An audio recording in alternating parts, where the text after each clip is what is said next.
Good evening, everybody, and welcome to Punch, Kick, Choke, Chat. My friends, my name is Sean Benson. I'm one of your hosts, and tonight is a host's chat.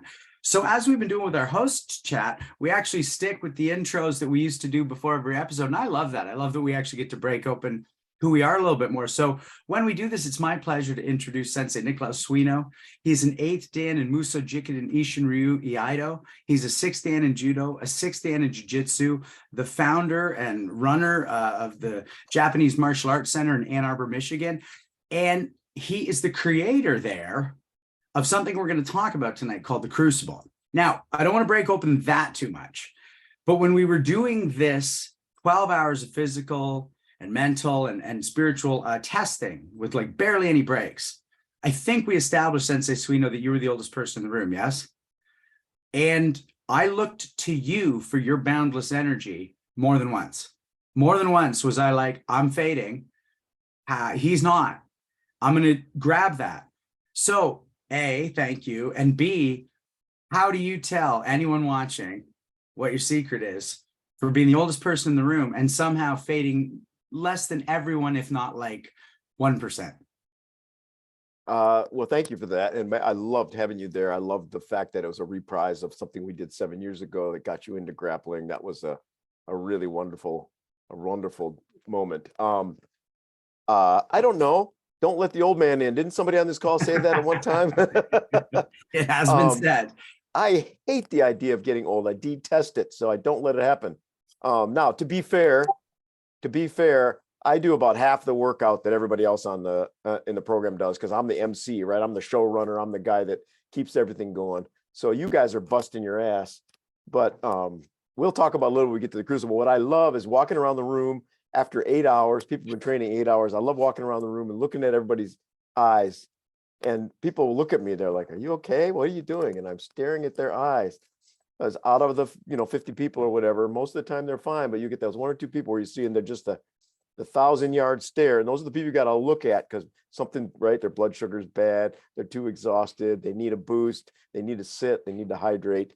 And I like that. I think what I get jazzed about is helping other people make it through an experience that terrifies them in the beginning. And then they end up better, man. It's great. Thanks for being there, Sean. It was super fun. Sensei, it's my absolute pleasure. And one button I want to put on this before you do your intro is, I cite your ranks when we do the longer intro. But I challenge a lot of people when they achieve certain ranks to still put on their gi and sweat through it for 12 hours. Like I ask a lot of people listening, whether it's in their car, whether it's at home, when was the last time you did that? Now, is it 12 hours? Who knows? But when's the last time you took off a gi that was almost too heavy to hold because of the sweat once you got a 2nd Dan or a 3rd Dan or a 4th Dan? I'm sure a lot of you can say yesterday, but I bet you a lot of you are going, I don't remember the last time I did that. So I'm throwing that out because I'm getting that from you and also you, Sensei. No offense. So thanks for that. Yeah. Well, I love it. And one of the when Hanchi is an inspiration on that, because long ago he said to me, and I know to other people, that the biggest or best title that you'll ever have in martial arts is that of a student. And keeping that mindset really helps me because you got to learn, man. You got to learn. Somebody else that was instrumental in helping this Crucible come about and be as successful as it was is Sensei Randy Dauphin, who's sitting 2 thumbnails to my right, who he helped set it up. He helped bring a lot of people to the event. He helped teach a huge portion of the event. And I think, as our viewers know, he's a 7th Dan in Legacy Karate, Legacy Shorin Ryu. He's a 4th Dan in Muso Jikiden Ishin Ryu Iaido. And just an instrumental figure in so many of our lives, making sure that we train hard, making sure that our events go well. And all together, we're kind of growing our martial arts presence. And a big part of that is that he's at the tip of the spear. Randy, how are you doing? Doing good, but I'll be honest with you, since my energy levels have been low this week. After the Crucible, like I've just been, I'm still doing my 2 workouts a day, teaching my classes, but I just find myself not feeling quite as intense about it as I normally do. Right. I'm probably somewhere around, if I'm on a normal day when I come in here, if I'm training hard at like a 9 intensity, I'm probably somewhere around a 7.5 right now. And you know what? That's okay. I'm giving myself permission this week to to be like that. And then after the weekend, it goes back to the way it was. I'm shifting it back. So thanks for that introduction. And thanks, Setsuino, for inviting me down there and letting me play a leadership role in the Crucible. I love it. I'm really proud to be down there doing those things, and representing Sense of Legacy and yourself on the floor is always a point of pride for me. So thank you. And now I get to introduce Sense of Legacy. And I was thinking about it. What Sense of Legacy and I have built together is a relationship that I think is something that is, a lot of people say they have a relationship like that, but they don't, right? Like they think they do. You know, when you could be in a room at a tournament with 600 people in a room, on the other side of the room, and somehow you could just feel your sensei looking at you, and you turn and you guys can meet eyes with each other, and without any words being spoken, you know there's something that you got to go do, and you actually know what it is that you need to go do. That's a pretty cool thing. And that happens a lot of times with Sense of Legacy and I. Sense of Legacy is the 10th Dan in Legacy Shorin-ryu Karate Jutsu. He's also a 10th Dan in Matsumura Hakutsuru. He was given that rank by Anthony Sandoval, but in addition to Sensei Sandoval, he's trained with some really like top-notch instructors through his career. He started with Harold Warden. This is my opinion. I always say probably the most influential person in Sensei Legacy's early days was Benny Allen, just giving him that physicality, how to strike, that training intensity, all of those things. And then training with Richard Kim for 10 years, Master Kim, that classical side, that deep thinking. It really, when I look at the teachers Sensei Legacy's had, it's the perfect combination of instructors to build somebody to where they are right now. And I do want to say also, Sensei Legacy didn't ever stop training with any of those people. The relationship ended for different reasons, or he still would be training with Richard Kim, or he'd still be training with Benny Allen. Well, probably not, because they're both passed away now, but it wasn't his fault that those relationships ended. It was on the other side of things. So obviously I'm also super proud to be Sensei Legacy student. Sensei Suino will nod his head when at the Crucible, I made it really well known as I was teaching that I didn't come up with any of this stuff on my own, that I was just ripping off Sensei Legacy unabashed about all the things I was instructing them on. So thanks for that, Sensei Legacy. How are you doing tonight? Fine. Good. Just, I feel bad. I didn't get to this event that you're having for 12 hours, but I don't know if I wouldn't fall asleep. I not likely would, but I may try it next time. I hope you do. Yeah. Did someone say next time? Yeah, the next one's going to be next level. Do we want to talk about that now? Is it time? Let me just quickly throw out to the audience the little bit of housekeeping, which is real simple. If you're here on the Zoom call, we're so happy you're with us. And throughout the night, we want you to fire us our questions that Robert's going to throw up in the bottom, a little red button right now in the chat. And that makes you a part of this living history. And when we do it tonight, we want you to put your camera on. You don't have to, but we ask that if you'd like to, we'd be happy to have you. And that way you can ask your question on camera and be part of the deal. So that's really all I wanted to say. Other than that, if you're listening on a podcast or you're watching on YouTube a little later, not during the time, hit subscribe, hit like, and definitely share with your friends, because that's must-have, Sensei. Also, I kind of said to people, I've sent some messages out and said, if you have some memories from the Matsumura Challenge, or you have some memories from the Crucible that you want to share with us, something you liked, then we want to hear it. So Brilliant. You don't have a question, but you have something you want to share, you could do that too. Love that. Love that. So yeah, let's jump into some Crucible chat. What were we just alluding to? Well, here's the thing, Sean. I feel like we need to do this in chronological order. If we start giving away the secrets of the future Crucible before we've talked about the Matsumura Challenge or the past Crucible or all the other things that stand between it and then I think we're doing ourselves and our guests a disservice, because I know there's some folks that have been to one or both of the recent events, and I'd love to hear from them. I want to tell you a little bit as a visitor to the Matsumura Challenge. I want to tell you how thrilling that was and how much fun it was. I got there a little bit late because I had to drive up from Michigan in the morning, And when I walked in, I couldn't even see what was going on because the crowd of people on the bleachers and around the bleachers was so big. So I'm standing there behind a bunch of tall people, hearing the talk and the key eyes and the announcements, and I can smell the sweat, and I'm like, man, I can't see a damn thing. What do I do? Should I go up on the bleachers? And then I remembered, hey, wait a minute. I'm an effing VIP. Screw all this. And so I just walked across the tape and went to where the judges were standing. I'm going to stand over there for the rest of the time. But it was so kick-ass. I got to hang around, talk to a bunch of people I really, really love, and watch people fight, watch people do kata. We had the Pan-Canadian under 17-year-old women's kata champion there who was insane. I saw a bunch of you guys fighting. I got really itchy watching everybody fight. I think there's no possible way that JMAC people are not going to show up and do some stuff in that next year if we are invited. The energy level, the organization, the quality of martial arts, the kindness of the people.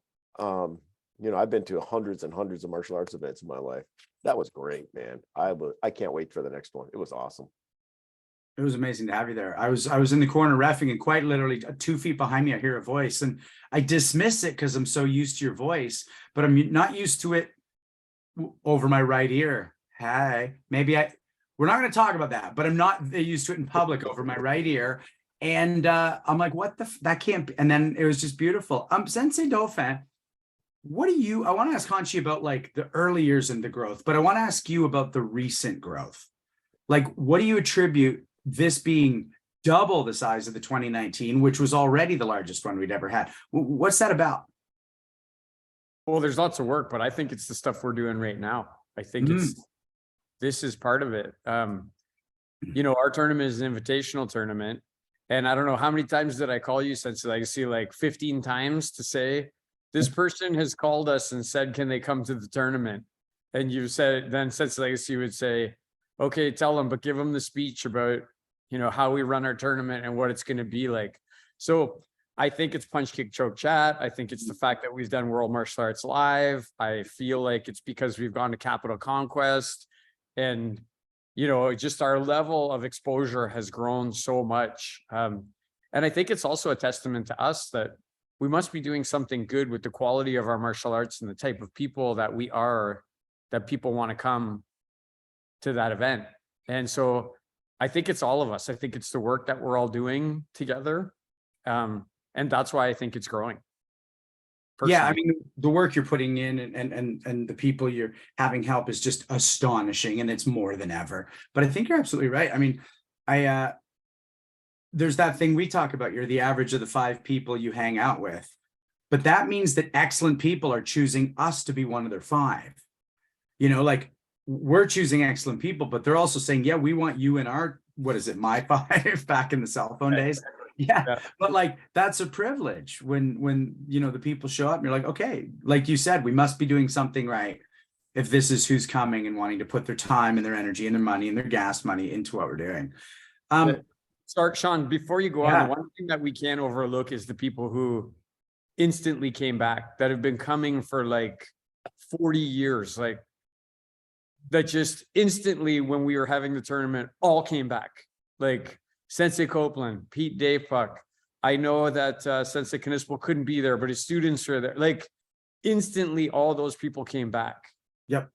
So we had all that core, all the root, and then all these new people came as well. Sorry, I didn't mean to cut you off though. No, that's great. And then Hanshi, let's talk. I mean, those roots, like this is your tournament. This is the Matsumura Challenge. Like those early days, where did you see the big growths coming from, leading to the really big tournament now? Well, in the early days, it was a closed tournament. It was just amongst all of our dojos. We have 11 dojos. We just kept it amongst ourselves because I didn't like watching going to some of the tournaments because of the differences in opinions and stuff like that. And sport karate persons, which there is a place for everyone. And I'm not saying that sports karate tournaments are not good. I'm just saying that I just wanted to keep that separate from our guys because we're classical minded, right? And I think what people really, once it got started, then I actually had friends asking if they could come. That's how it became an invitational. Mm. I think it's the fairness, right? And top quality talent that comes. We often have world champions come to our little shaiai to hone themselves up for their big events, because there's good competition there. Like Wilfred Saratin, how long has he been competing? And you don't just beat him. If you beat him, very seldom, like in over 40 years, has he lost. And he has come in second once or twice. It's just good quality like that. Friendships, just meeting up with guys you haven't seen for a long time. Because, like Billy Hines, some of our students of Benny Allen came this time. Just to be together. So it's a good way for everybody to meet up. Good classical senseis who know, who like to be in their crowd. But sometimes, again, you go to tournaments and they have different rules. There are a lot of different ways of doing a tournament.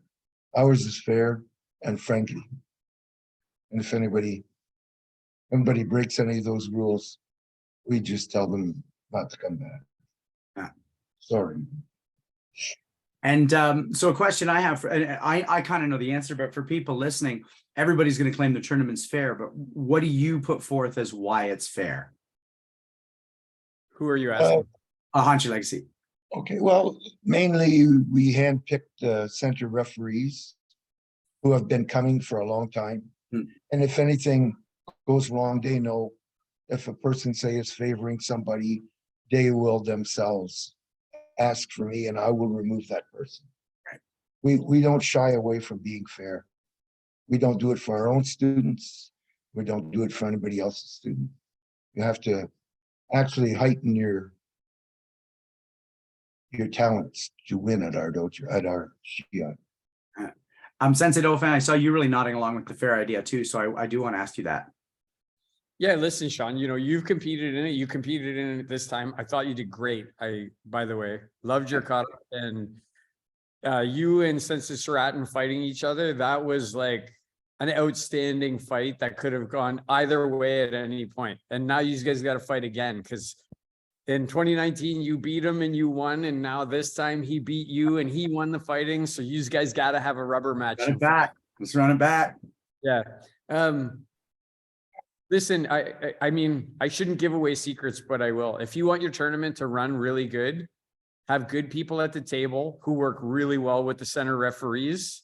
If you have 5 good center referees, right, and 10 good people at the table, your tournament's going to go smooth. Then all you then need is somebody at the head table announcing the divisions and paying attention, and somebody like Sensei Legacy going around and making sure everything's fair. Those are like the critical pieces of the tournament, right?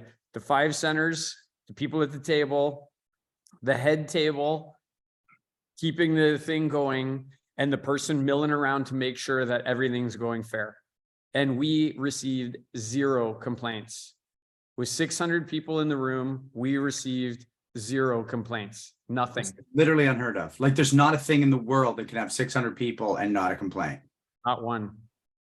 By the way, one thing that I love, is that it's made really clear that Hanshi Legacy is the final arbiter if something comes up. And yes, it's that it's you, Hanshi, but the fact that it's so clear who it is and that there is one, I think that makes everybody feel covered. Everybody's like, okay, at least have somewhere to go if there's an issue. There's somewhere outside this ring I can go to if there's an issue, and somebody who's not going to make sure their student wins. As soon as that happens, everybody doesn't even need to complain at that point. Yeah. There are sometimes mistakes, there are, to look on the other side, nothing is perfect, but sometimes there are mistakes, but we correct them right away. And I think that's important. Another important factor is that the senseis are not the type of senseis who send their students. They're the type of senseis who bring them. And you may not think that's a lot, but it is. that means a lot because they're also, it's like you're going to a party or, okay, let's say you're going out somewhere and then your parents bringing you. It's a different type of event, Mhm. you know, so. Here's an example of how fair the instructors are that come. So Kiyoshi Adet Rice from Driftwood comes to our tournament. She sits at the head table and she accumulates all the points for the grand championships. And she brought 60 competitors. She could sit there and cheat if she wanted to, and like nobody would be able to tell. But no, none of her competitors won the grand championship. They all did great. Like, I mean, her competitors are outstanding, but it's just an example of the type of person that you can trust to sit there, help you do a job all day. She came at 9 o'clock in the morning and she left at 7 o'clock at night, and she worked the entire time. Sensei Copeland went in the ring at 9 o'clock in the morning. He didn't leave until 7 o'clock at night. And he was fair. Like, when his guys missed the division, he said, they're out. You called their name. I heard you call the division. You called their name. They didn't show up. I don't care. They missed their division. I'll deal with them back in the dojo. Right? Like, that's the way these people are when they come to our tournament. I love it. I like watching them operate. I learn a lot. The other thing too that I always tell my students going in, and myself, you're paying for a judge's opinion. Don't be mad when they give it. You know, the UFC, if there's no knockout, it's a judge's opinion. Any Olympic event that isn't timed, it's a judge's opinion. The Matsumura challenge, judge's opinion. And yeah, I love the excitement of reffing almost as much as the excitement of competing, because you're really just like looking for that kata, looking for that point. It was, this is just about me right now, but I've never been more engaged in a tournament when I wasn't competing than this time, because of what you said, Hanshi, the level of competitor that showed up. So Justin, what's that? We had like 80 black belt competitors. Like, Yeah. There's so many black belt competitors. Like the women's 18 plus black belt fighting division had like 21 women in it competing. It's outstanding. Like, I was so excited about that. Outstanding. Yeah. Justin Shea wants to pop on and talk a little about his experience at the tournament. Let's hear what Justin Shea has to say. Yes. Justin Shea, who Sensei Suino might have won himself a medal doing some of your art. Interesting enough, huh? Interesting enough. Hey, senseis, how are you doing? Great tonight. Nice to see you. Yeah, nice to see all of you. Yeah. I guess think it's the biggest thing for the tournament for me was it was a lot of risk, because I changed a lot of things. Like, it was the first time I was competing with Goju Shiho. It was the first time I was competing with the Ido, and I changed my mindset completely. So that's what I remember of this tournament. Is just I've changed a lot of things, putting everything on the line. What do you mean you changed your mindset? Explain. So I used to, you know, be the typical competitor, want to win, want to grab for the gold. But in this particular tournament, I decided to say to myself, the judges want to see you at your best. And that instantly just calmed me down. My heart rate went down, my breathing just slowed completely. And then I just did like I would do it as if I were on my own, without any pressure. So it was a liberating feeling. Well, I'm happy for you, Justin, because I know you've been in the medals a couple of times, but you've never actually won the Matsumura Challenge. And winning the black belt kata division at the Matsumura Challenge is not easy to do, and I'm proud of you for doing it. And you also won in weapons too, which is both interesting and awesome because you did Iaido. Yeah. Yeah. And it was funny because actually before, when I was trying to find a weapon to do, I actually knew that the kata that I know for my weapon wouldn't win.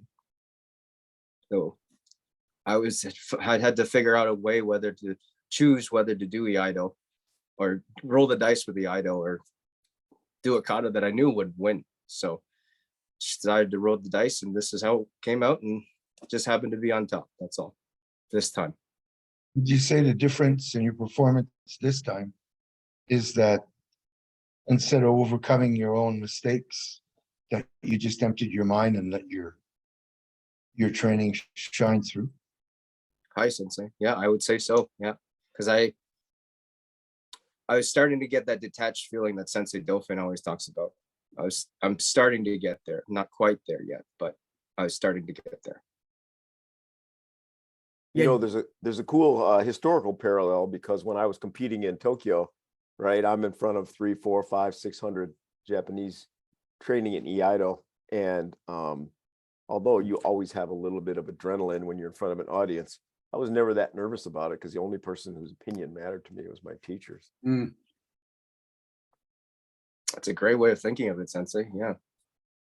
Well, Justin, I was in the division with you for kata, and I came silver to your gold. And I love my kata. I love how I did it. It might be the best I've ever done it at a tournament, and maybe one of the best I've ever done. And when I watched your kata, I just went, that edges mine out. And it was an excellent kata, but I also judged your Iaido. And I remember what Hanshi said at the beginning, you know, if you don't necessarily, you're not comparing styles, and if you don't know a style, then you're looking at the athleticism, the stance, the execution, all that. But the way you strung together your cuts, and then within the standard by which we can compare different styles, yeah, it was superlative for sure. There wasn't a bobble, there wasn't a stumble, there wasn't a misstep. The focus was really, for me, what I ranked you top marks. Everyone can see my marks, it's not a secret. Based on that, the mental focus. Thank Yeah. you, Sensei. Tell you what the secret was for Justin. He trained. He came in here on his own independently. He opened the door. He turned the heat on. He came by himself. He practiced his katas. He stayed late after class. He came early. And he practiced and practiced and practiced and practiced. And that's,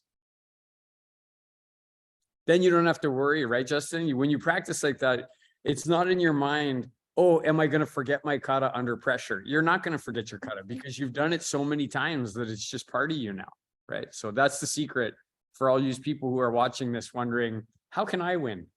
Just train really hard. Right on. Justin, we might have you back on in a little to discuss our other event, but there's a few people who want to talk about the tournament. So I think we'll say goodbye for now and bring you back later. See you. Thank you for the opportunity, you guys.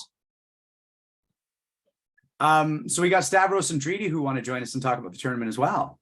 Grand champion, Treaty. Woo! Treaty was rocking it out.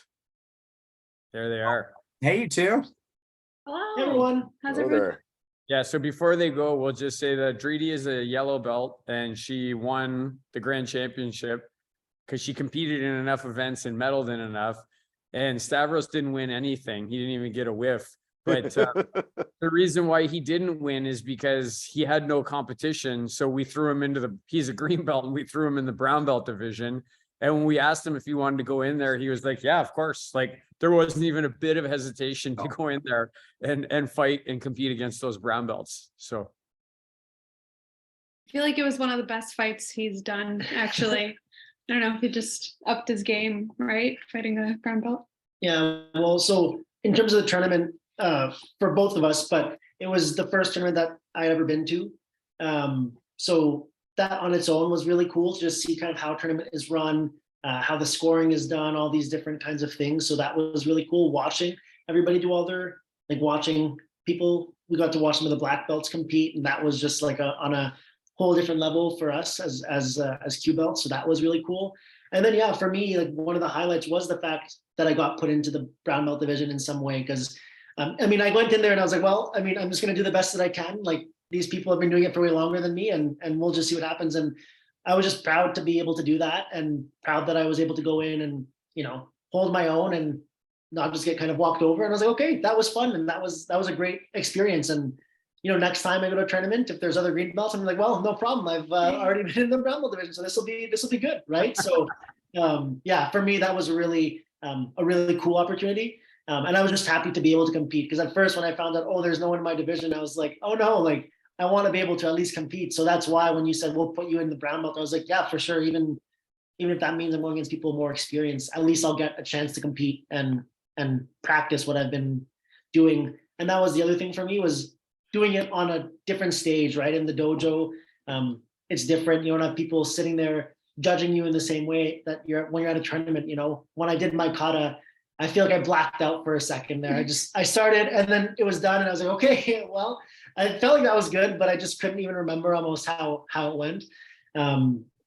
So yeah, I mean, that's just a whole different sense of pressure doing that on a stage, being graded compared to in the dojo, right? So that was really cool for me too.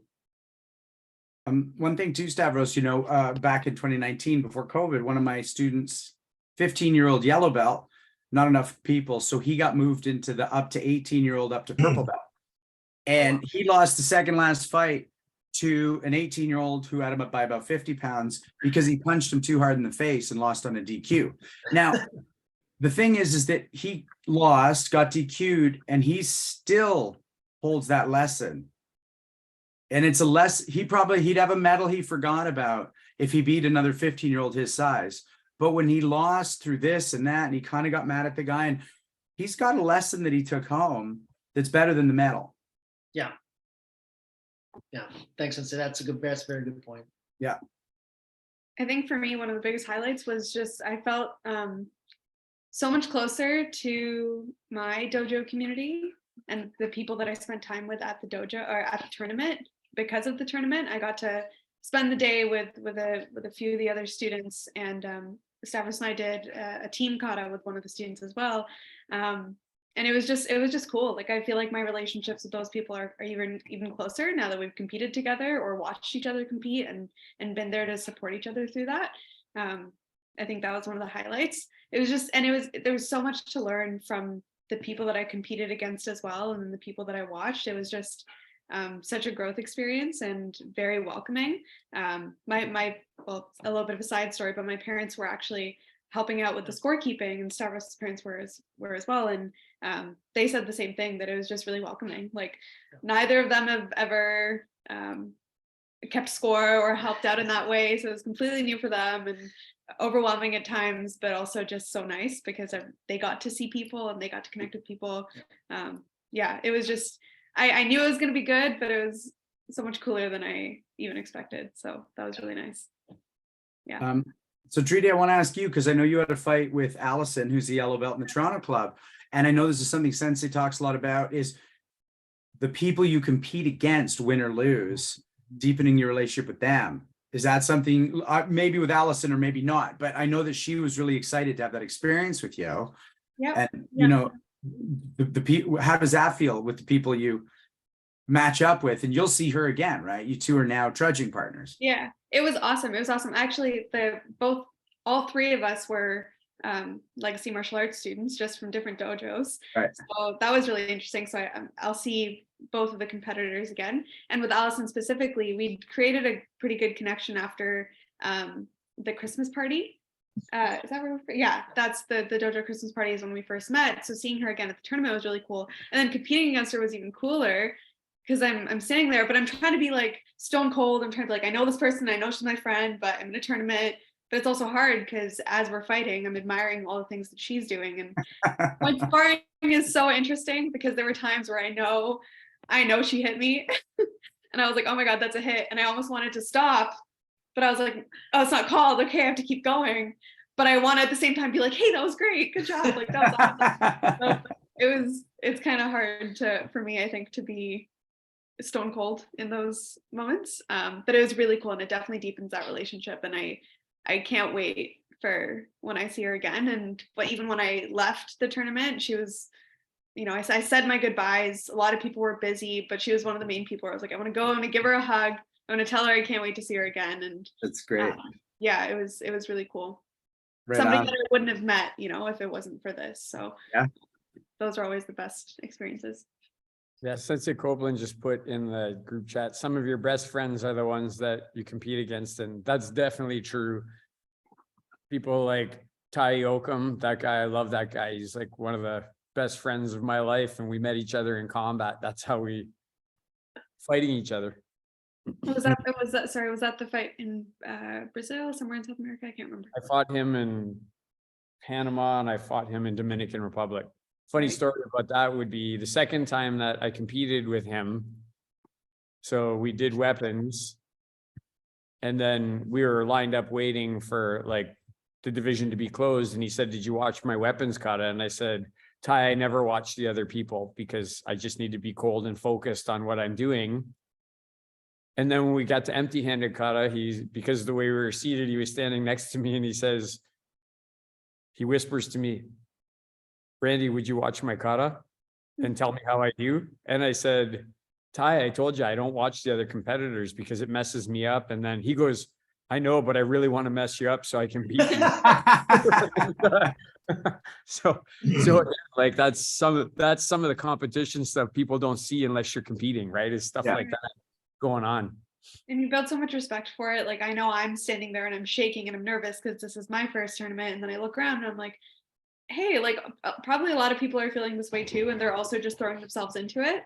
And both the fights that I had in my division were just so good. Like they were really hard and they were really challenging. So You're fighting yeah. legacy Sharon group people, so of course it's good. Yep. Yeah, it was awesome. Can't wait for the next one. Yeah. Thanks, you guys. You too. So before we go to a question from Sydney, I want to ask the senseis a question about judging. We'll let you two go, and we'll see you for another one. Yep. So about that idea, what she just said is she felt herself get hit and almost stopped. Like, you know, Sensei Stratton said to me after, he goes, "I know you hit me on that last point." I said, "Sensei Stratton, I know what you're talking about, but I know twice before that last point you hit me." Like it all comes out in the wash. There's no, so let's discuss that because it isn't full contact, but it is contact. So how does one reconcile themselves with the idea that you might know you landed something, they might know you landed, and the judges didn't see it? How does a competitor go, "No problem, that's fine with me"? Because he and I are fine with it and they're fine with it. But how does someone who goes, "I don't get that scoring," think about it? Let's start with you, Sensei Legacy. Well, you don't see everything. That's why there are 5 judges. Right. And then you have 5 different opinions, whether it was too hard or not hard enough to be called a disqualification. And then as the arbitrator, I was actually standing there and I can't give my opinion, right? Regardless of what I'm thinking, as the arbitrator, I can't give my opinion. So unless a Right. competitor says to me, "I want to speak to an arbitrator." So just hypothetically speaking, if I see somebody get a kick in the groin, if you know what I mean, that's a disqualification. But I saw that happening and nobody asked for I was standing right there. Nobody asked, so I couldn't say anything. So it's judgment, like you said before, it's somebody's opinion. Yeah. And if it's fixed so that if you give too high a score or too low a score, we take those out, and it's the average that we give you as a point that we add up. So it prevents a lot of dishonest. You know, if you don't like this guy, you don't give him a high mark, or if he's your student, you give him a high mark. You're actually defeating him instead of the other person. Right on. Thanks, Hanchi. Sensei Dofan? Can you repeat the question for me, Sean? Oh, just you know, what we were talking about, like sometimes you feel a point on you or you know you landed one. How does somebody who's watching and going, "Yeah, I don't, if it's not full contact, I'm not sure how to reconcile myself with that type of judging"? I guess if so it depends on how the fight goes, Sean. Like, I mean, when I fought Ty the first time, since I've mentioned his name, I think it was like 5-3 or 5-4. So you leave that fight knowing that that guy's really good. He could have got you, like, you know. But then there's also times where I fought people and it was like 5-0 in like 32 seconds, right? So you're like, okay, well, I clearly won that. Like everybody, I was the only one doing something in that. But then the thing that people don't know is stuff that you're trained to do And a lot of people never get there. Like, so as an example would be, I've seen Sensei Copeland do it. Sensei Legacy's trained me to do it. Things like, this is the gamesmanship of the fight. I've got a person in a corner. Only one referee or two referees can see them on the angle, and 3 referees I know are going to be able to see my shot. So you let them open up a little bit, and then you make sure that 3, because it's a majority, you make sure 3 see yours and 2 see theirs, and then you get the point. And that's part of the skill of fighting in that realm, is knowing how to control the ring, where to stand, where people can see you, where they can't see you. You know, and I don't expect, like, probably most Q belts are not gonna, and a lot of black belts aren't going to be thinking that way. Yeah. But no, anytime someone uses the rules of a game to win the game, fair play to them. Like, it's not there is a third man, so to speak. So use that to an advantage. Sensei Suino, what about you? Whether it's with actual judging of kata, or I don't know how the judo judging does or works. Yeah, well, you know, to win a judo match, you got to score a full point. You got to score 2 half points. Got to get someone to tap, or you got to hold them down for 20 seconds. So the gray matter is in the points awarded to a throw. And a lot of times in modern sport judo, it's so fast and so complex that you're getting people in the midst of a counter, right? And it's not always clear who initiated the throw, who countered, who hit the mat first. As a competitor, your job is just to follow through and act confident, right? And do your best until they score a point against you or tell you to stop. Yeah. You know, afterwards you can hug your opponent and say, hey, that was a great throw. I think you got it, right? But but you know, you take what the judges give you, and you don't give anything away by lacking confidence or even when there's somebody really good. You know, some of the really confident competitors, sometimes they'll look up and they'll try to look at the ref and, you know, try to manufacture a point. That's okay, as long as what that doesn't, you know, if they do that and they get caught because of it, that's on them, right? But you gotta be confident, and I say make them take it the score away from you, like, right? Yeah. Don't let second guessing yourself in the midst of a competition take the point away from you. Right on. Thanks, Sensei. Sydney's going to jump on and ask us a question about some fights before we move into some of our new topics. Sydney?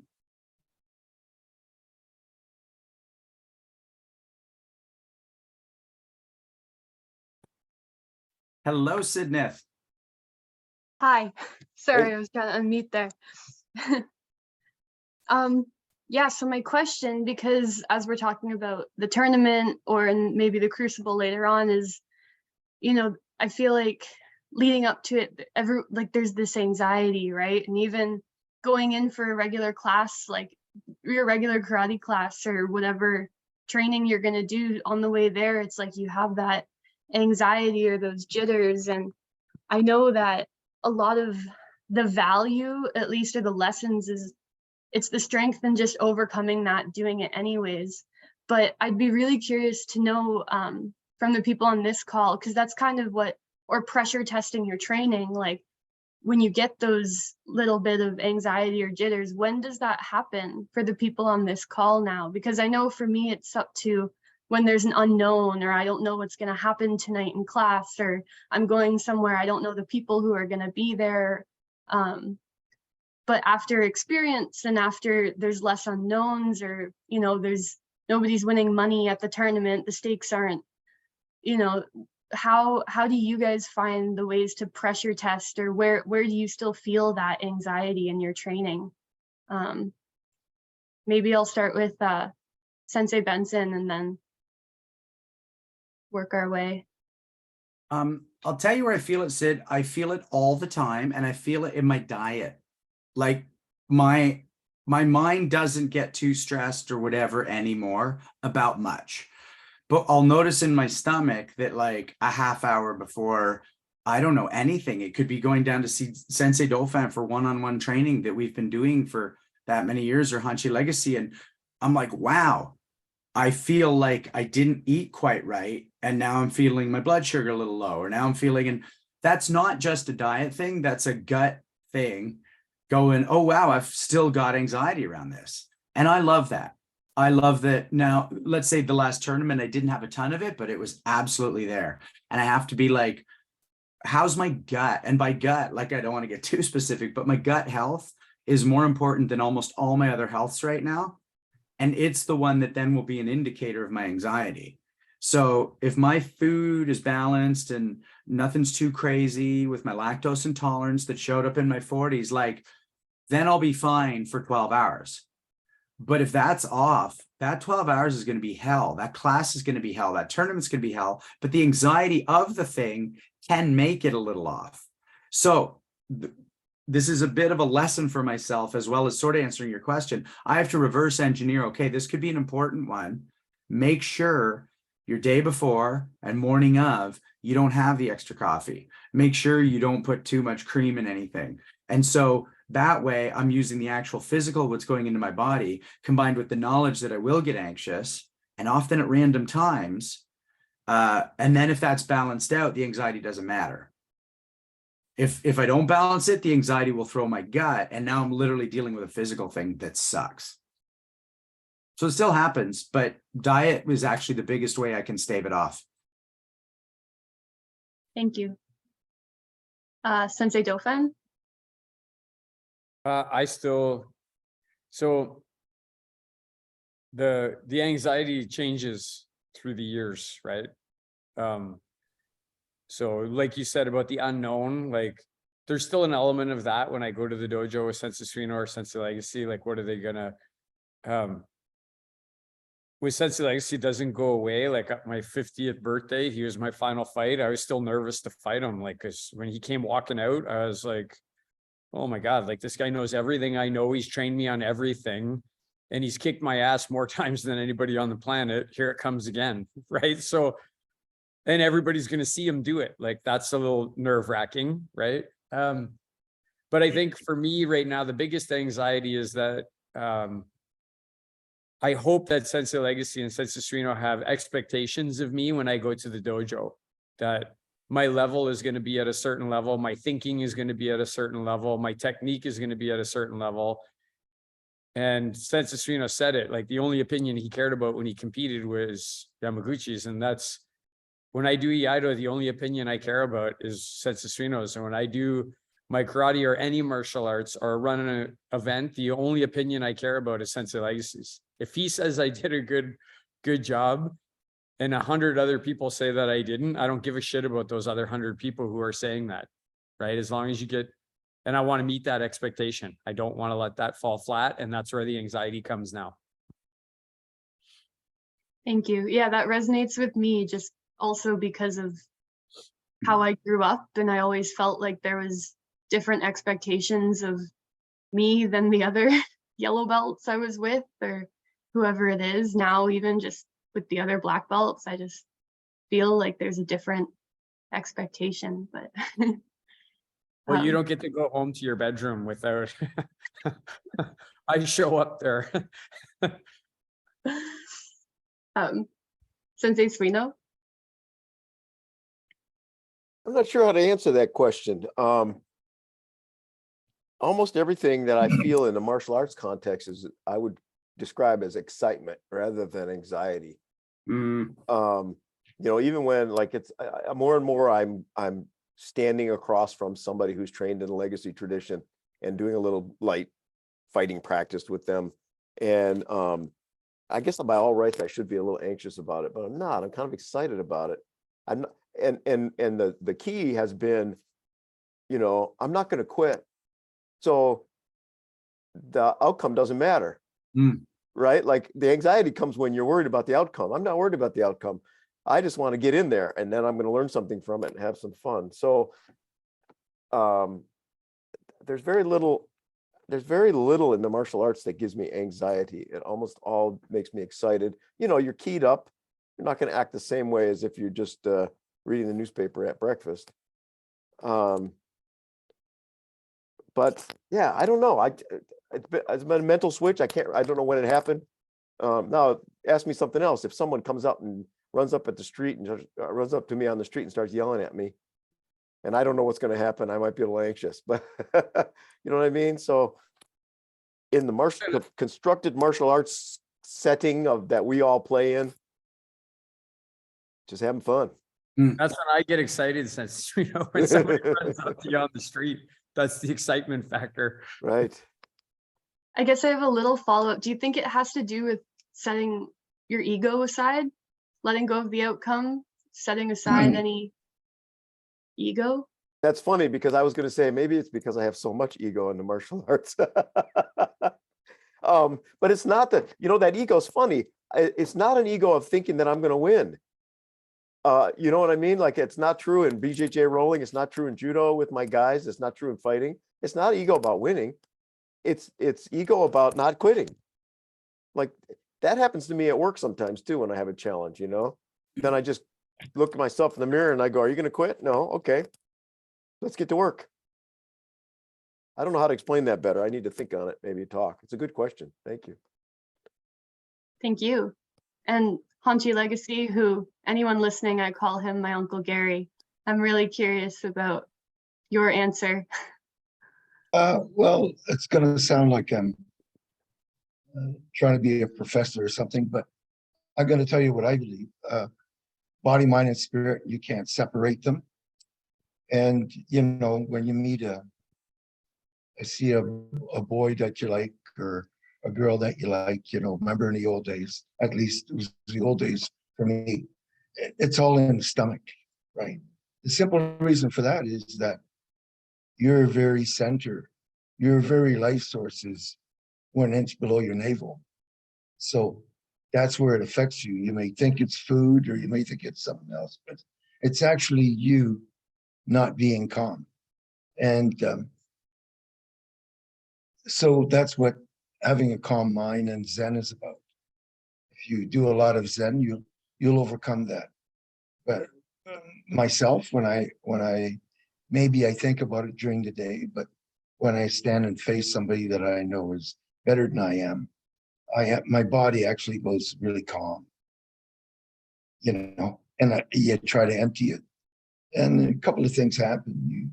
You don't get those feelings, and nobody else can read your mind or what you're going to do because you don't have anything in there, right? It's just placid, just like flat water top.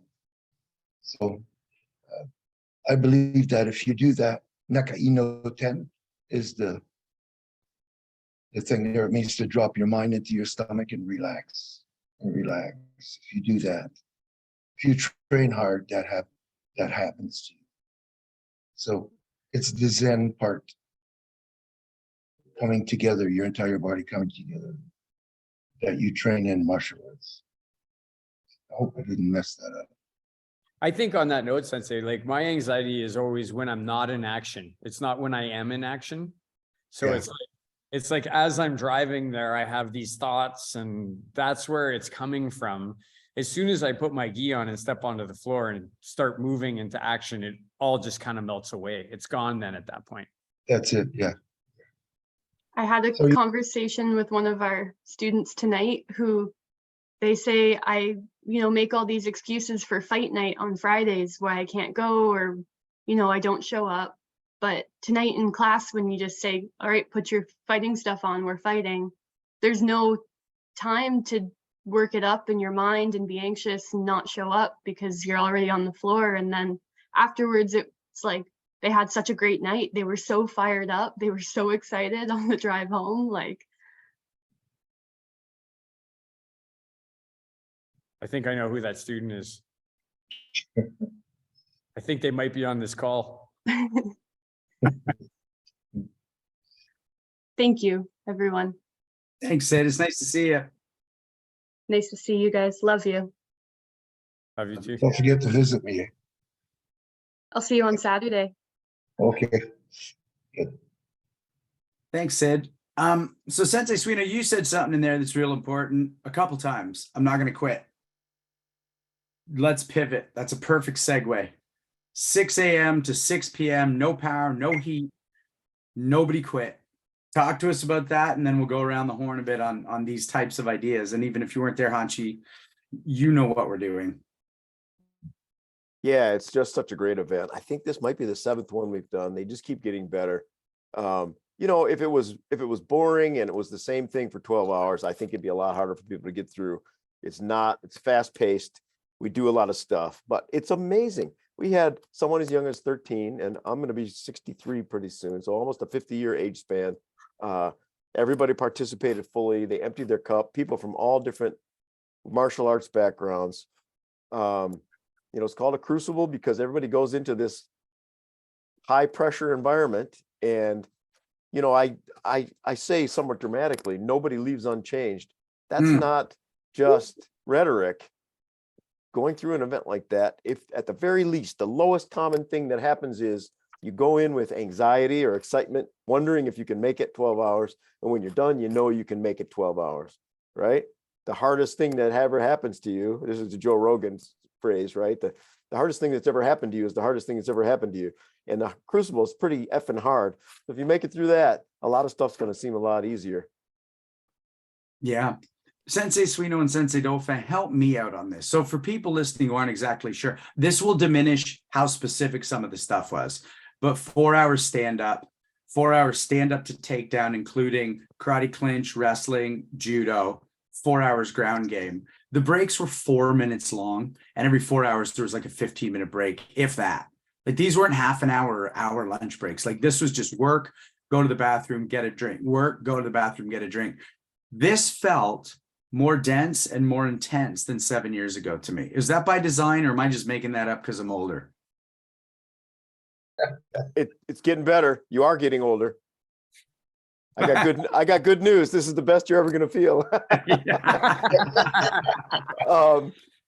It is better. Every single time we pay attention, right? It's like doing a comedy act. You watch the audience, you watch yourself, you think about it, you reflect on it. And the pacing of this is just, you know, knock on wood, I don't want to curse us, but we've got the pacing nailed. I feel so good about that event, about how it went. And in the early days, we had more breaks. Now there are fewer breaks. There's less fatigue. People get through afterwards. Everybody says, holy crap, was that really 12 hours? It's kind of amazing. It's amazing. It was, to me, that 12 hours went by faster than the other ones. I will say I was physically more like, when I got back to Sensei Suino's house and it was time to go to bed, like there was no like, oh, I need to like read a book for a minute. It was like head hits the pillow, sleeping, wake up the next morning in exactly the same position that you laid down in, right? But I would also say that it's very deliberate. Like, you know, Sensei Suino puts a lot of thought into it. It's very deliberate. And then again, I'm privileged that he bounces lots of thoughts off of me. And sometimes I throw out a little idea and it's a good one and he incorporates that in. And I know there's other people like Dan Holland and people that he talks to. And so it's very deliberate, the pacing, the order of events, how things happen. It's all very deliberate. Right. Well, I'm going to ask you two a question based off of what Sensei Suino would do on the day. And then I'm going to ask Conchi something relevant to it that he can shed some light on his workouts like this. So Sensei Suino, let's start with you. You would ask after each session, what stands out for you most about what we did? What stands out for you most about the day, Sensei Suino? I have to keep coming back to the fact that we have people from all different martial arts schools, all different ages, all different genders. The beauty of martial arts is people work together. The only judgment they're getting is the judgment on the quality of their participation. But we had new people this time. We had people from dojos that hadn't been to the Crucible before, and they've hung in. Not only they hang in physically, but they were productive, positive. They helped each other. That empty your cup and help one another for 12 hours. Everybody lived into that. That to me was the highlight of the whole event. Sensei Dauphin? I've thought about this actually, Sean, a little bit. I haven't even shared it with anybody. I've just keep running the event over. One of the things I'm super proud of and I really liked is just how the Legacy Shorin-ryu people and the JMAC people, they're really like the same people now. Like when they step on the floor together, like, and I no longer see it anymore. Like, oh, Dreedy's talking to Amber. I'm just like, oh, there's Dreedy and Amber.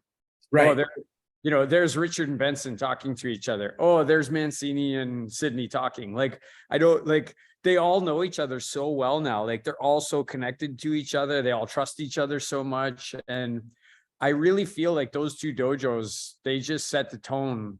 You'd be an outsider if you came and you didn't engage like Sensei Suino was talking about, because the rest of that group is going to be like so melded and working together. And that stands out for me is that, and that didn't happen overnight. That happened because Sensei Legacy and Sensei Suino met each other 30 something years ago and have been very deliberate about keeping the relationship strong over a long period of time. Sensei Suino's driven thousands of times here. Sensei Legacy's driven thousands of times there.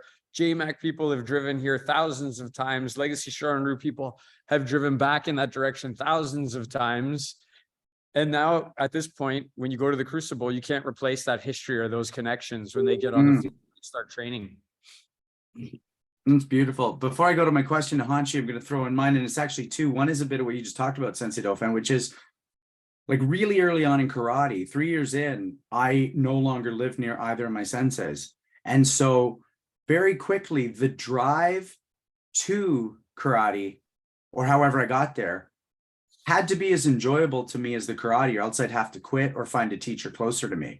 And driving down with Russell and Marvin and Andre and driving back was so much part of the trip. Like it was part of the martial arts. And I mean, how many hours have we all logged in cars? And so the big thing about me is the lifestyle includes the before and after, the hotel room and all that stuff. And that was really amplified this weekend. But I said this to you, Sensei Suino, I said it to you, Sensei Dauphin. My take home is 4 words: judo is no joke. I hit that mat so hard, so many times, and I got rocked, like rocked. And maybe my phone heard me, but I saw a TikTok video on the night on Sunday when I got back, and it was like a street fight and in a parking garage, and a guy picks up another guy and flails him in a pretty good version of a street judo throw. And the guy's on the ground unconscious. And I was like, that looks about right. Like if there weren't a sprung floor and a mat and an ability to break fall, I think I'd have gotten knocked out 7 times training with control, with people who are trying to show me the throw, not hurt me with it. So judo is no joke, and driving to and fro these things is just part of the joy of the thing. Hanshi Legacy, what's the most intense physical training you can remember in all your time training? All the time with Benny Allen. Every day, every class was like that. But I'd like to say something about the event you were speaking of. Personally, the main overall gain of having something like that is that you bring yourself to a place you've never been before, and the doors close behind you, and you will never be that person you were before that again. It just brings you so much further than you've already been. Like who has really trained 12 hours straight? Like that's a tough one. I'm not sure if I've ever done that, but I've trained some long times, you know, maybe 5 hours or something, but nobody's ever had anything like that event. But I think it changes you as a martial artist and as a person. You know, you can achieve certain things, makes your mind stronger, makes your mind overcome your body. So, and that's the way it should be, you know, that your body listens. Hanshi, that's why we always make you go last. You said it brings you to a place you've never been before. It closes the door behind you. We might as well just end this call. That was awesome. Seriously. Well, you know, the thing I was going to say is, you know, Sensei Legacy has crafted this black belt grading that, you know, 45 years or 50 years of people have had to go through. And I can promise you, like, if you get a black belt in Legacy Shorin-ryu and you do that test, when you're done it, you will never be the same after that again. Not mentally, physically, or spiritually. You will be different. When 24 fights later, nonstop, and you're getting your ass kicked and you have to throw one hard technique or two, or he will not end the fight. And then you come to the dojo a week later and he's like, okay, Randy, fight that guy. What do you mean, Sensei? Just one person? Okay. Like, you know, like your mind is no longer in that place, right? It just has gone to a different spot. Yeah.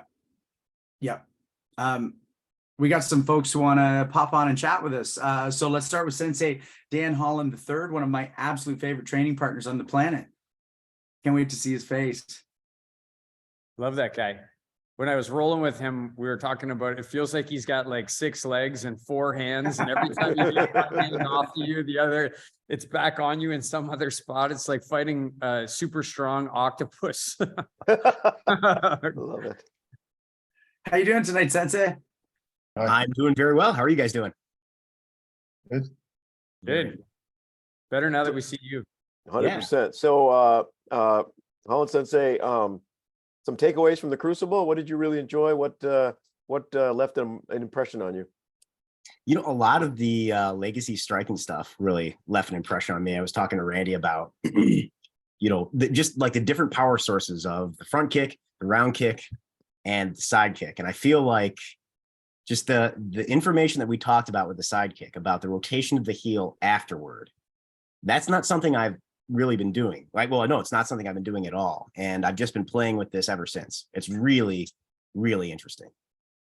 Yeah, I remember you said to me that one of the reasons why you were never interested in karate is because you never saw good karate before. and I didn't mean to like disparage karate, but it's like I didn't know anyone who really did it. It was just like, let's memorize a whole bunch of moves in a sequence and then let's memorize another one. It's like, that's cool, but I wanted to do something else. And then start learning about people who actually like, yeah, but when you move like this, you can generate power in a certain way, you can use it in a certain way, then it becomes very interesting. You know, and I guess I was lucky in the sense in terms of like jujitsu and judo and even iaido, because from the very beginning when I started, I had people who could tell me this is what it is and this is why, and it was fascinating. I couldn't stop thinking about it. And now karate is the same way. What else, Dan? Let's see what else. Man, it was just a great. It's okay if you say like you really liked rolling with me. That would be really. I loved rolling with you guys. Like the legacy guys were awesome. Like you guys, even some who haven't had very, very little grappling. You know, I think a few people I talked to are like, yeah, you know, wrestled in high school, or you know, just only grappling I've done is in the Crucibles. Hey there, buddy. This is Sir Galahad. Oh, he's awesome. Look at that guy. So we do some grappling too. Okay, down, bud. It was just a great experience. And you know, what's funny to me is that it really, looking back on it, it was a long time, but it didn't feel like it was a long time until I got in the car and started driving home. It went by way faster than I expected it to. Yep. Well, dude, you did an outstanding job. Like your wrestling segment was like, Sensei Serino said to me, I just love watching him teach wrestling. I love watching him. And that single leg pick you did on Mancini, he went down like a fucking ton of bricks. It was like he was standing there 1 second. I think it even surprised you, Dan, how fast he went down. I didn't mean to throw him, but yes, he did go down. It was a good pick. Very gentlemanly. You threw him very gentlemanly. And a lot of grab and snatch, or snatch and grab, whatever. That's right. Those words may have been crafted beforehand just for a little bit of humor. So that was an incredible concept. It's a game changer for even just getting that arm drag or you know, locking up that collar tie. Like game changer. Yeah, I mean, watch, you know, college wrestlers, Olympic wrestlers, they're like throwing hooks. Like you would not want to be, you would not want to get bang. Yeah. Lucky Mancini's built the way he is. Yeah, right. Beast. He's a beast. He's a beast. Can't wait till the next Sensei. Oh man, me too. It'll be awesome. Well, I'm going to see you in 2 weeks, right? You're going to be coming. In 2 weeks, yes, I will be down there. Yep, for some Kaido. Work on Miller. We got to get him down here for that camp. I will try. Yep. See you, brother. Good. Thank you. Thanks, man. See you later. Thanks, guys. And now we have the fabulous Sensei Mike Russell, who was my driving partner down and back. And he's going to pop on and share some thoughts with us too about the weekend. Woo! Big Mike. Hello. What's up? Hey, hey. Depth of field background. Yeah, yeah. Got to make it look good. Yes, I can. Yeah, so if I'm looking up here, it's because I got two different monitors going. Man, was that ever a good time? That was ever a good time. The drive was such a good time. The drive, as you said, Sensei, half the time for me. Like that was half of the event for me. People asked me, why didn't you fly into Detroit? That's why I added 8 hours to my trip of travel for that, which is great. Love that so much. I mean, all the judo black belts, and all the very experienced people from other styles, and how crazy deadly they were with me, but also so incredibly graceful was really impressive for me. Just seeing how fluid that was. You watch anybody who is a master of their craft do what they do with grace, and a level of ease that is so earned.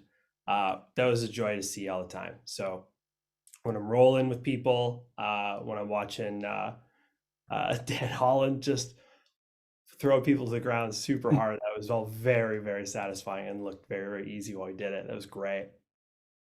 Listen, that guy's a stud, man. Like that, Dan Holland, if you've never trained with him before in any art, he's gonna kick your ass all over the floor at everything. He's so good at everything. Yeah. I hate that guy. And he's nice and he's handsome too. Can't stand it. And squirrels just come and walk up on him, climb up on him in the mountains. How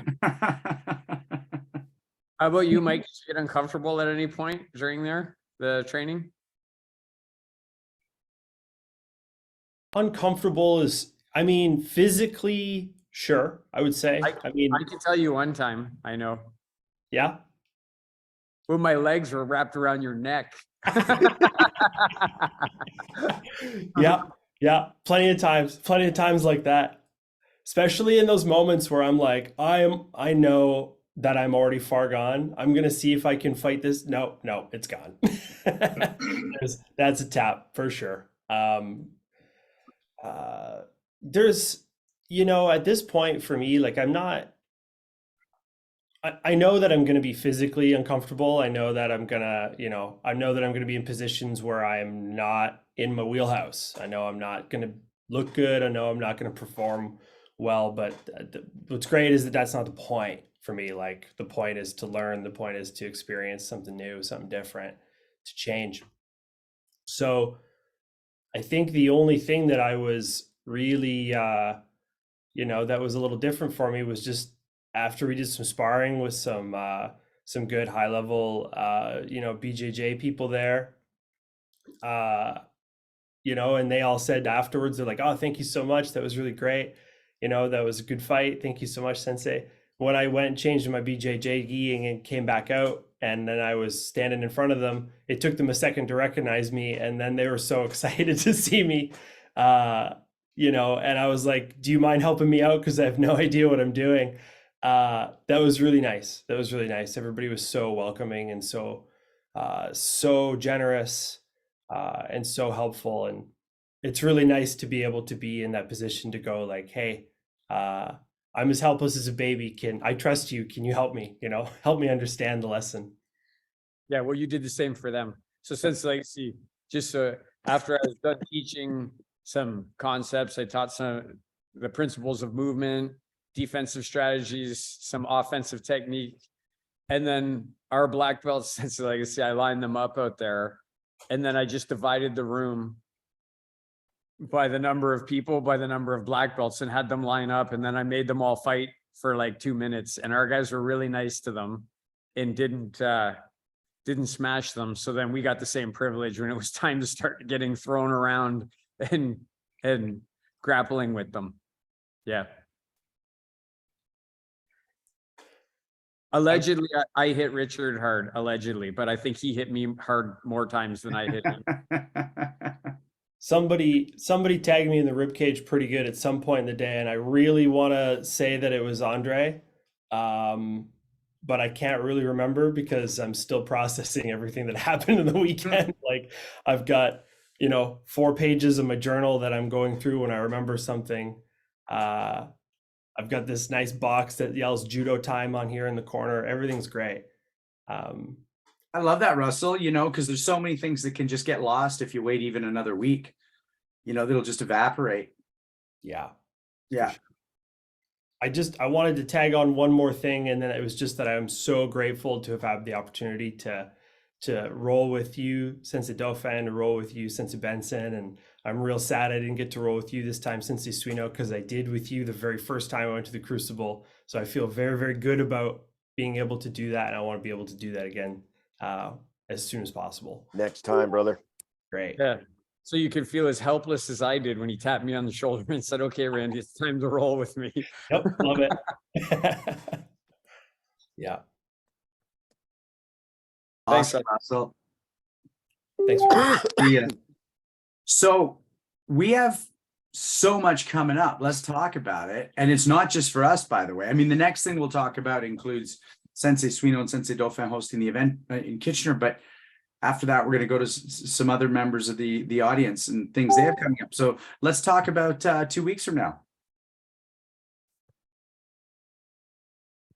Sensei Dauphin, you want to start? I can, yeah, if you want me to. Yeah, so we're going to do this event.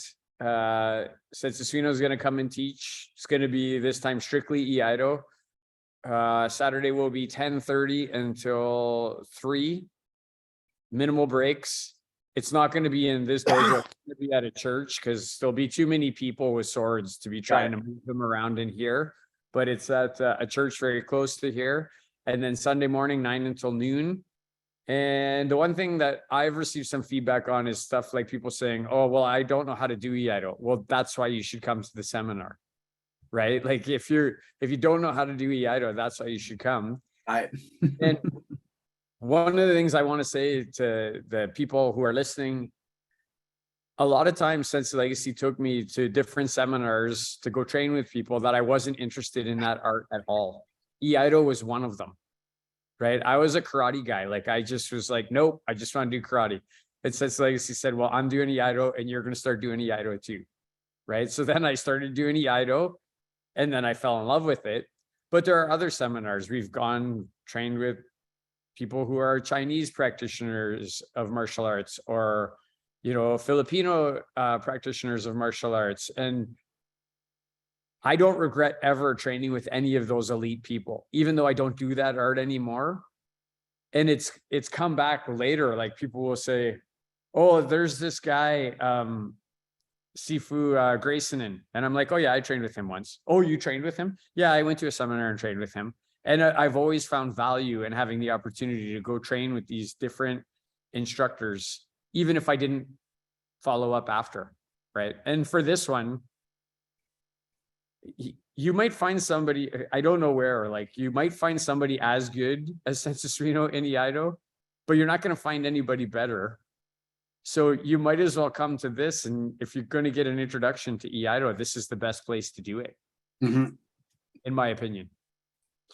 And Sensei Suino, what do you want to add? Just that Randy's absolutely right. You can be a beginner, you can be intermediate, you can be advanced. We focus on the real deep structural approach to Iaido that Yamaguchi Sensei taught me, and it's pretty uncommon in the world of Iaido.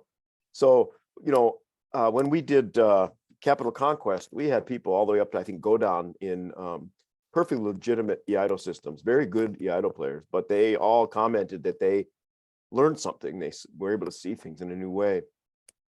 That's the whole point. It's a really unique system, a really unique approach to Iaido, and the venue's great. We've got a great schedule set up. I just think people should come, enjoy it, learn a little bit of something, and especially if, like a lot of martial arts schools, you'd like to have a sword curriculum at your school, it's a great time to come and get started and see if that fits with your agenda or not. Love that. Since Love that. Lacey, do you have any comments? You've trained with Sensei Suino a lot. You got a black belt from him. You also trained with Yamaguchi Sensei. Do you have any comments on why people should go train with Sensei Suino at this? Well, it would be all the same as you. When I first saw him, he was. So I've also renewed our sensei-student relationship. I'm going to be continuing from here on in. I need to spend some of my more advanced years doing something a little bit calmer, and it helps calm the mind. I would say yes. If you're gonna experience anything, you should try to get it as good quality as experience as possible. That way you'll see the true art form. Like normally Sensei Suino does a bit of a demonstration before doing the seminar.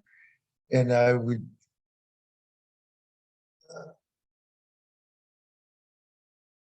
would coax you to sit there and just watch that. And what you're going to see there, what I noticed most of all is the calmness or the empty mindedness and the control of the weapon, where the sword becomes part of him. And you'll see the art. I've seen a lot of people don't judge that kind of martial art by stuff that some of the people do in tournaments where they're flipping the sword around and doing all that. You see the classical side of the eye, and you'll see that you never want to be standing in front of somebody with a 5-foot razor who has that calm mind to deliver that sword on will. And if that's what you're looking for, it's an elite art. It's not as common as karate. That's why there are very, very few in his position or his rank or with his skill. It's definitely a place to begin and to end your career. Thanks, Hanchi. Let's talk about June. Let's talk about friend of the program, former guest, Sensei Copeland. Sensei Dofe, you want to tell us about his event? I'm really hoping that a lot of people go to that event. I'm hoping all the people that came to the Matsumura Challenge, I hope every single person that came to the Matsumura Challenge, every single one, including the referees, all go to Sensei Copeland's tournament. They're like sister tournaments or brother tournaments. Like the competition is just as fierce. It is just as fair. It is equally or better run and organized. I said it in the black belt meeting, like a lot of the things we're doing at the Matsumura Challenge, we borrowed from Sensei Copeland, or he let us have them for our event. And man, he supports us with everything. And I just want to support him the same way. I just want him always to feel like when he calls us and says, I need you guys to come and help, that he only has to ask one time and then we all come and help. Like because that's the way he's always been with us. And I just always want to be that same way with him. Yeah. And you'll meet some new people at his tournament because he has some different people that come to his people we've had on this show that go to it. Like Sensei Clayton, Frank Clayton is going to be there. I'm excited to see him. It'll be awesome to give him a hug and exchange some pleasantries. So that's what I want to say. Sensei Lacey, you want to say anything about Sensei Copeland's tournament? You've gone as many times as me. It is a mirror tournament of ours, or we are a mirror of him. Just like I always say, I'm a white Conroy Copeland. We are so much alike in a way, and such good friends that we're hoping, actually, if you want to mention that, we're hoping that we can get a couple of other schools to make this a larger event, so that the events are related.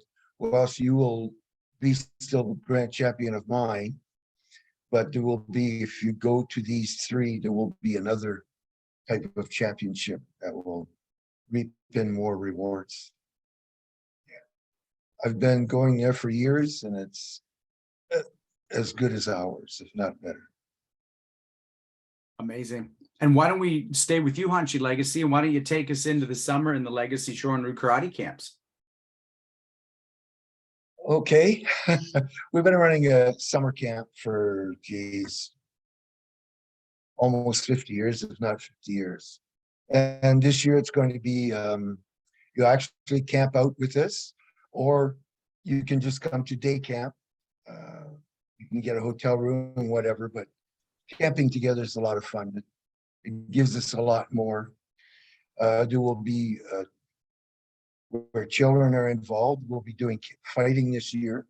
And I'm hoping to have a little bit of a black belt seminar on one of the weekends, so that they can learn or try to understand the white crane. The white crane is a very important part of your karate. It unfortunately has never reached other styles other than Shorin-ryu, simply because the days of Funakoshi, when Funakoshi left, it was because of complicated reasons, but Matsumura never showed him the cranes, so that when karate left Japan, it never had the crane. And that's why, you know, and in the other arts, when you get to be a fourth dan, there are no more katas. There are 6 dans. We don't learn any more katas from your style. Your style is done. That's because it was sort of, it lacks the white crane. And it opens up your katas even more. There are techniques that are hidden in your shorin or in your shotokan that are not revealed unless you learn the white crane. And I can reveal that to you simply because of my sensei, Anthony Sandoval. So, and that will be July the what, 8th or 9th to the 15th, somewhere in there. If you want any information, just call or get in contact with Randy or myself. Amazing. And, you know, for anybody watching or listening, like, we have talked a lot about our events this show, and it's not, this show is in no way designed to promote, while we do want to share the stuff. But so much of the genesis of this show during COVID was we can't get together, so we'll do it digitally. So now that we can get together, and, you know, Sensei Suino's technically not that close, but he's 4 hours away from Toronto. So he's actually not far. He's closer than Montreal. So all of a sudden it's like, wait, if you're around, you can just do these things. Because we did spend 2.5, 3 years saying, can't wait to see you. And so it's less about promoting and more like going, we now get to see each other, put hands on, sweat in the same room. And more importantly, see 3-dimensionally what we're talking about with these or the other people we want to train with some martial arts. Like even when Hanshi Shaiai just came down for that seminar, it's like, it's lovely to talk to the man, but it's way better to be in a room moving with the man. So we'll go around the horn unless there's anything you want to add about the camp, Sensei Dauphin.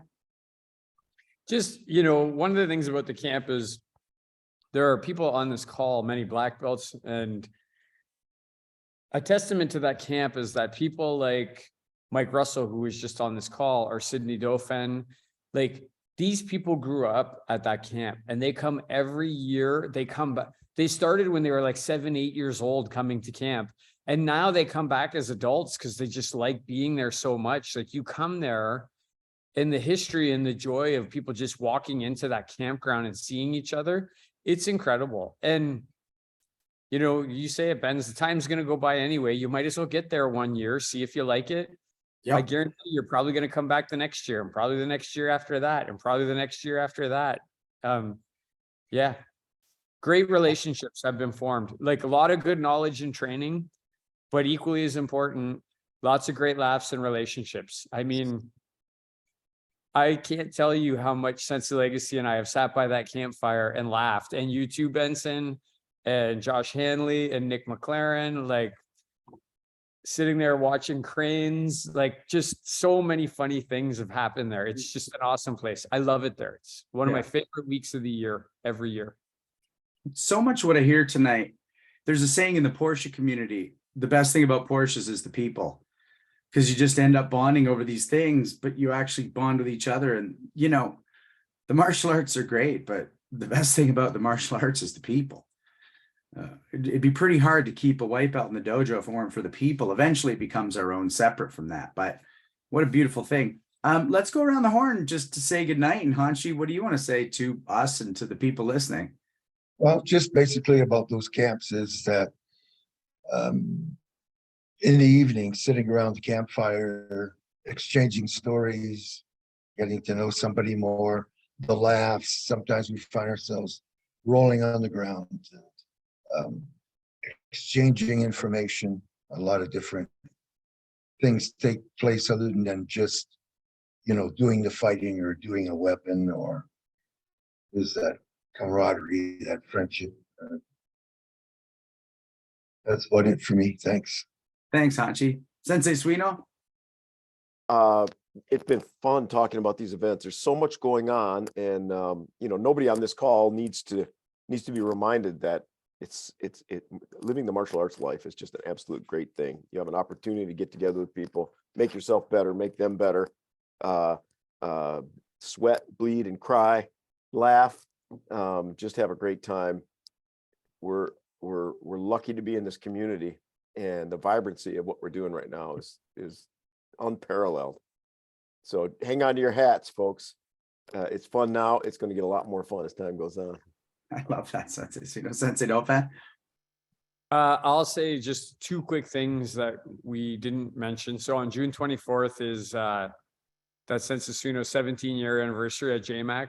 So there'll be more information on that coming out, but be very exciting to go down there. He is now copying us, Sensei Legacy, and doing a banquet style like we do at our Christmas party. So shamelessly, I'm shamelessly stealing that concept. Yeah, I got it. Somebody. we haven't talked about it. Sorry, I'm go ahead. sorry. That's are you making that a big event? Is anybody invited to like an anniversary or something? Yeah, you are 100% invited, of course. Great. The May, Sensei Legacy, Sensei Suino, and I will all be teaching at the World Kabuto World Convention in Lévis, Quebec. We'll all be up there. That's one of Hunchitarian's events. If you've never been to one of Hunchitarian's events, he's definitely Canada's greatest promoter, if not one of the greatest promoters in the world, and a super nice guy and a fine martial artist as well, like extraordinary person. So we'll be going to support him and very proud to be there doing that. I want to end on one note, Sean, I got asked a couple of times, like, why do you put all this work in? Like, why do you put all this work in? What is the reward of that? Like, honestly, it's not what people think. Like that little kid, Lucas, who came up at the end of the Matsumura challenge, Sensei, with his mom and his sister, and they had like just a little treat bag for Sensei Legacy and I, and they wanted to take pictures.